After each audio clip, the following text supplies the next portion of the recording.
शादी में आई चुड़ैल। पन्नपुर नाम के एक गांव में शादी चल रही होती है। वाह, मजा आ गया फूफा जी। शादी में क्या खाना बना है, बाराती तो उंगलियां चाटते रह जाएंगे। हाँ, तुमने सही कहा, पनीर की सब्जी का तो कोई जवाब ही नहीं।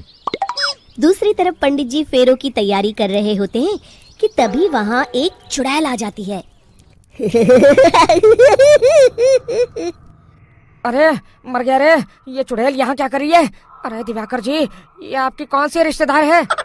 अरे मुझे क्या पता, क्या भाग्यवान, कहीं ये तुम्हारे मायके से तो नहीं आई है।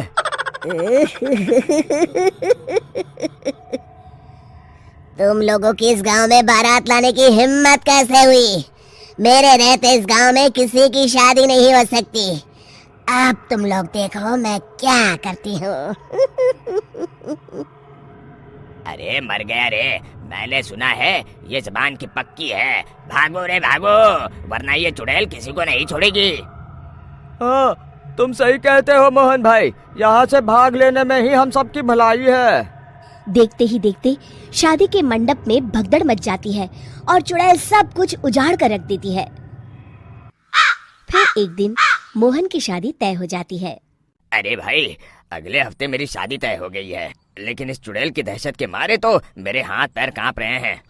अरे मोहन, तुम्हारा दिमाग तो खराब नहीं हो गया? तुम अपने साथ साथ हम सब गांव वालों को भी बलि का बकरा बनाना चाहते हो? उस चुड़ैल के रहते तुमने अपनी शादी के बारे में सोच भी कैसे लिया? देखो गोपाल, डर तो मुझे भी लग रहा है, लेकिन उस चुड़ैल के डर से मैं जिंदगी भर कुंवारा तो नहीं रह सकता। तभी वहाँ मोहन के होने वाले ससुर आ जाते हैं। अरे ससुर जी आप? देखो, अब तक मैं तुम्हारा ससुर बना नहीं हूँ और शायद बनूंगा भी नहीं। ये आप क्या कह रहे हैं? मैंने तो शादी का कोड भी सिलवा लिया है। मैं अपनी बेटी की शादी किसी अच्छे गांव में कराना चाहता हूँ। तुम्हारा गांव तो भूतिया गांव है। मैं तो क्या, अब तो कोई भी अपनी लड़की इस गांव वालों को नहीं देगा। इस तरह चुड़ैल के डर से उस गांव में किसी की भी शादी नहीं हो पाती। फिर एक दिन गांव के जमींदार अपनी बेटी की शादी करने का विचार करते हैं, लेकिन चुड़ैल के डर से उनकी भी हिम्मत जवाब दे देती है।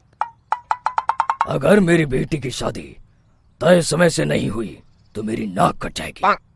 मुझे कुछ करना ही होगा। एक सलाहकार के कहने पर जमींदार काशी से एक बहुत ही नामी तांत्रिक को अपने घर बुलवाते हैं, जो भूत चुड़ैल को पकड़ने में माहिर माना जाता था। जमींदार साहब, आप चिंता मत करिए। इस गांव की सीमा में प्रवेश करते ही मुझे उस चुड़ैल के बारे में सब पता चल गया था। आप उसे जल्दी से जल्दी कैद कर लीजिए ताकि मैं अपनी बेटी की शादी कर सकूं। जब वो चुड़ैल एक इंसान थी, तब ठीक उसकी शादी करने वाले दिन ही उसकी और उसके होने वाले पति की एक दुर्घटना में मौत हो गई थी। उसका होने वाला पति आज भी भूत बनकर जंगल में भटकता है।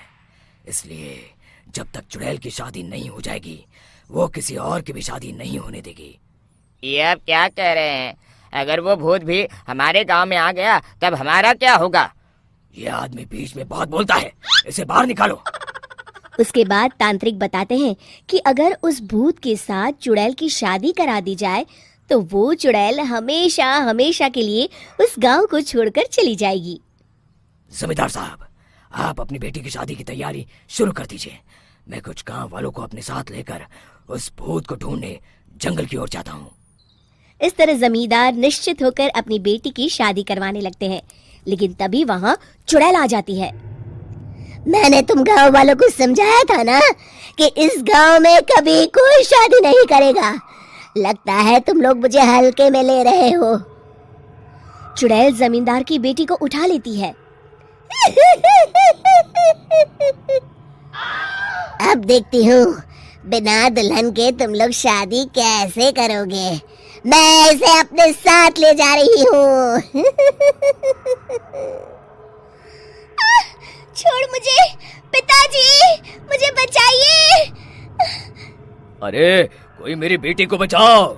तभी तांत्रिक उस भूत को लेकर वहाँ पहुँचता है। अरे भाग्यवान, रुको, इन मासूमों को परेशान मत करो, मैं आ गया हूँ। अब तुम मेरे साथ चलो। चुड़ैल बहुत खुश हो जाती है। आप आ गए, चलिए अब हम मंदिर में चलकर शादी कर लेते हैं। अरे अरे, ये क्या कह रही हो? मंदिर में जाके दोबारा मरना है क्या? चलो, आज से हम जंगल में रहेंगे। चुड़ैल चली गई, अब मेरी शादी हो जाएगी।